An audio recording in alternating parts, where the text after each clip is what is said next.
నడిచినా కూర్చున్నా మోకాళ్ళ నొప్పులు వస్తున్నాయా? ప్రాణ పెయిన్ క్లినిక్ లో అధునాతన చికిత్సతో మోకాళ్ళ నొప్పులు తగ్గించుకోండి. కాంగ్రెస్ 6 గ్యారంటీల్లో ముఖ్యంగా అందరినీ ఆకర్షించింది, ఎస్పెషల్ యువతను ఆకర్షించింది జాబ్ క్యాలెండర్ ఇది. సో ఇప్పుడు ఏంటంటే నిజంగానే 2 లక్షల ఉద్యోగాలు రేవంత్ రెడ్డి గారు ఇస్తారా?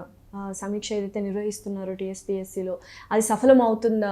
ఎందుకంటే ఇదివరకు చూసిన ప్రభుత్వం అయితే ఉద్యోగాలు ఎవరైతే ప్రభుత్వ ఉద్యోగులు ఉన్నారో వాళ్ళకి జీతాలు కూడా 1వ తారీఖు కాకుండా 10 నుంచి 15వ తారీఖు పడ్డట్టు మనం అందరం చూస్తున్నాం. అండ్ మిత్తి అంటారు తెలంగాణలో, అప్పు ఎక్కువగా ఉంది. సో ఈ భారం అంతా మరొక 2 లక్షల ఉద్యోగాలు ఇచ్చిన తర్వాత ఆ భారాన్ని ఎలా మోస్తారు? నిజంగానే ఆ జాబ్ క్యాలెండర్ సక్సెస్ఫుల్ అవుతుందా లేదా అంటే మీరేమంటారు? రేవంత్ రెడ్డి పరిపాలన చేపట్టి ఇప్పటికీ 4 రోజులు దాటిపోయింది. ఈ పరిస్థితుల్లో ఆయన కొన్ని హామీలు ఆల్రెడీ అమలు చేశాడు, ఇంకా చేయాల్సిన వాటిపైన హంటింగ్లో ఉన్నాడు. దాంట్లో భాగంగా ఈరోజు టీఎస్పీఎస్సీ రివ్యూ కూడా చేస్తూ ఆ రాజీనామాలు ఎవరైతే చేశారో ఆ రాజీనామాలు ఇంతవరకు ఆమోదించలేదు. జనార్దన్ రెడ్డి వాళ్ళ చైర్మన్, ఆ బోర్డు ఆమోదించమని రాజ్భవన్ అడిగినట్లు. మొన్నటిదాకా ఏమనుకున్నామంటే దాని మీద ఏదో ఎంక్వైరీ, గతంలో జరిగినటువంటి కుంభకోణాలు, టీఎస్పీఎస్సీలో ఆ క్వశ్చన్ పేపర్ల లీకేజీ వరుసపెట్టి అనేక నోటిఫికేషన్లు ఇచ్చి ఏ నోటిఫికేషను కూడా వర్కౌట్ కాక తీవ్రమైన అశాంతేమో యువతల్లో ప్రబలింది. నిరుద్యోగం విపరీతంగా పెరిగిపోయింది. ఈ పరిస్థితుల్లోనే మొన్నటి ప్రజా తీర్పు కూడా కాంగ్రెస్ పార్టీ గెలుపుకు కారణమైంది, బీఆర్ఎస్ ఓటమికి కారణమైంది కూడా యువత డెఫినెట్లీ. ఎందుకంటే నీళ్లు, నిధులు, నియామకాల మీదే తెలంగాణ రాష్ట్రం ఏర్పడింది. దీనిలో వచ్చేసి ముఖ్యమైనటువంటి ఆక్సిజన్ ఏంటి? నియామకాలు. ప్రాణవాయువుగా ఉన్నటువంటి అపాయింట్మెంట్స్లో గత ప్రభుత్వం ఘోరంగా విఫలమైంది. ఏదో మేము అపాయింట్మెంట్ చేశాము, అది చేశాము, ఇది చేశాము అన్నవి కూడా బూమ్రాంగ్ అయ్యాయి. అందువల్ల ఏమైపోయింది? యువత తిరగబడింది.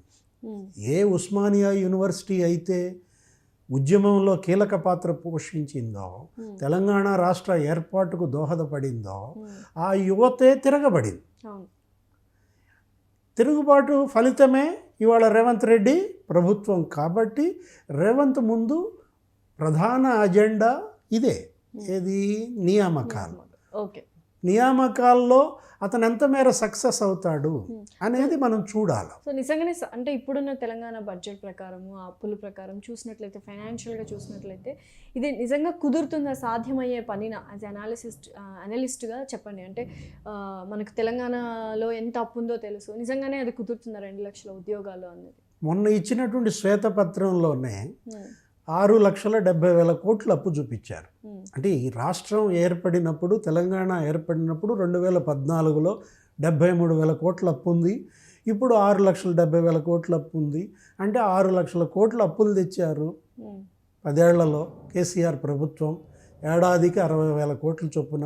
ఆయన సృష్టించిన ఆస్తులేంటి, ఆయన ఇచ్చిన ఉద్యోగాలేంటి, ఆయన చేసిన అభివృద్ధి ఏంటి అనేది ఇవాళ ప్రజల్లో కానీ శాసనసభలో కానీ మన చర్చ చూసాం.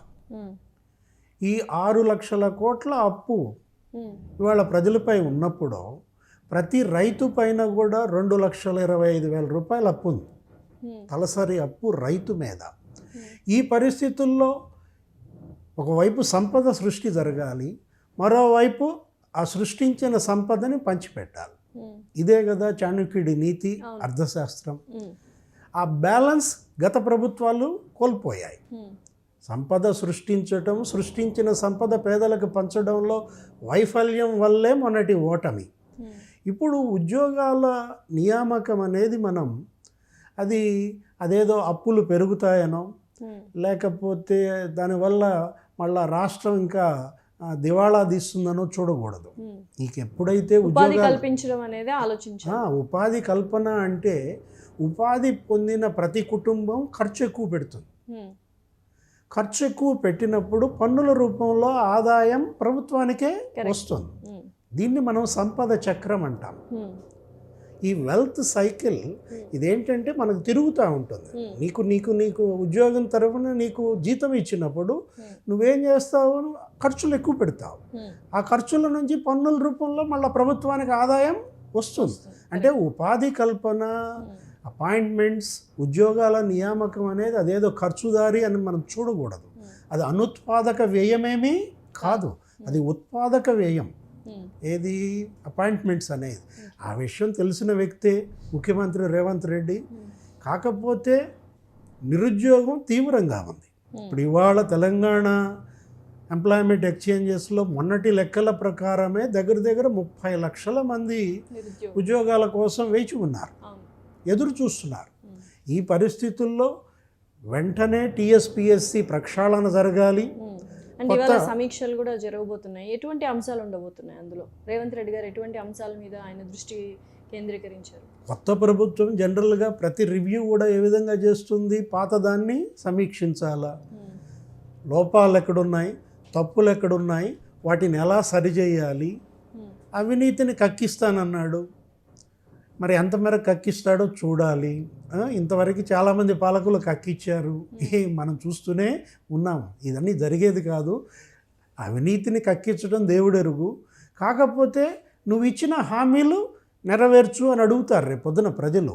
అడిగే పరిస్థితి తెలుసుకోకుండా మొదటి రోజు నుంచే, ప్రారంభం నుంచే సమీక్షలతో వెళ్తున్న పరిస్థితుల్లో మనమంతా కూడా మంచిగా జరుగుద్దని మనం ఆశిద్దాం. ఎందుకంటే రేపు గనక ఎవరైతే యువత కాంగ్రెస్ పార్టీకి అండగా నిలబడి గెలిపించారో వాళ్ళకు గనక న్యాయం జరగకపోతే మళ్ళా వాళ్ళంతా బీఆర్ఎస్ వైపు మళ్ళీ అవకాశం ఉంది.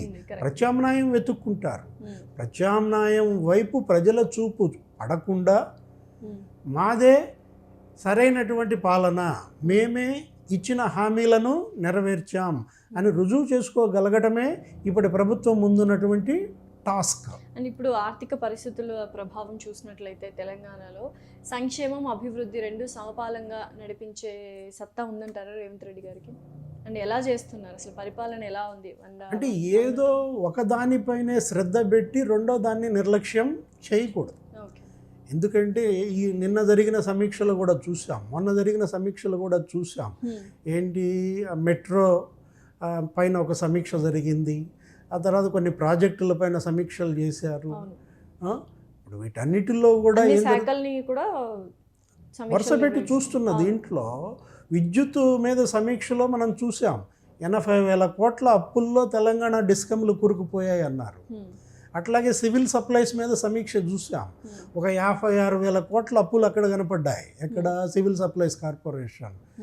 ఇదంతా కూడా వాళ్ళు క్రోడీకరించుకోవాలి, వాటన్నిటిని కూడా బేరీజు వేసుకోవాలి. ఇప్పుడు ఎక్కడున్నారో తెలుసుకొని దాని తర్వాత ముందడుగు వేయాల్సి ఉంది. యువత ఇవాళ కీలకమైనటువంటి అంశం. ఎందుకంటే ఏ ప్రపంచంలో ఏ దేశానికి లేనటువంటి ఎనర్జీస్ ఇక్కడ ఉన్నాయి. ఎందుకని? దగ్గర దగ్గర 40% జనాభా యువతే. వాళ్ళను గనక వీళ్ళు సద్వినియోగం చేసుకుంటే ఏది ఆర్థిక వనరులకు వాళ్ళు దోహదపడతారు. యువత ఆర్థిక శక్తిని మీరు పెంచండి, సమాజం యొక్క ఆర్థిక శక్తిని ఆ యువతరమే పెంచుతుంది. ఆటోమేటిక్గా అభివృద్ధి జరుగుతుంది. అభివృద్ధి జరిగితే సంక్షేమ పథకాలకు కూడా కొదవ లేకుండా ఉంటుంది. అవును, అటు సంక్షేమము ఇటు అభివృద్ధి రెండింటినీ కూడా సమపాళ్లలో తీసుకెళ్లాల్సిన అవసరం ఉంది. ఇప్పటిదాకా తనేమి ఇంకా పెట్టుబడుల ఆకర్షణ పైన దృష్టి పెట్టలేదు. ఇన్వెస్ట్మెంట్స్ పైన, ఇండస్ట్రీస్ పైన, వీటన్నిటిపైన కూడా తను దృష్టి పెట్టాలి. గత ప్రభుత్వంలో కేటీఆర్ ఎఫర్ట్ను కూడా మనం ప్రశంసించాలి. ఎందుకంటే గత ఐటీ మినిస్టర్గా అతను దేశ విదేశాల్లో తిరిగాడు, చంద్రబాబుతో పోటీ పడ్డారు, తర్వాత ప్రధాని మోడీతో పోటీ పడ్డారు. ఆంధ్రప్రదేశ్ జగన్మోహన్ రెడ్డి పరిపాలనలో డల్ అయింది. అక్కడ ఉన్న ఇన్వెస్ట్మెంట్స్ అన్ని పారిపోయాయి. పారిశ్రామికవేత్తలంతా కూడా తెలంగాణ వైపు వచ్చారు. తీసుకురావడానికి అమర్ రాజా బ్యాటరీస్ కావచ్చు, జాకీ కావచ్చు, అనేక మందిని రాబట్టుకున్న పరిస్థితుల్లో పెట్టుబడుల గమ్యస్థానంగా తెలంగాణని చేయాల్సిన బాధ్యత రేవంత్ రెడ్డి పైన ఉంది. పెట్టుబడులు ఎప్పుడైతే వచ్చాయో, పారిశ్రామికీకరణ ఎప్పుడైతే ఊపందుకుందో, ఉపాధి కల్పన అల్టిమేట్గా జరుగుతుంది. ఉపాధి కల్పనతో పాటు సంపద సృష్టి కూడా జరుగుతుంది. సో ఇదంతా బూమరాంగ్ అంటారు. So it's cycle. చూద్దాం సార్, నిజంగా ఆ సైకిల్లో ఆయన సక్సెస్ అవుతారో లేదో రేవంత్ రెడ్డి గారు. Thank you so much. నమస్తే.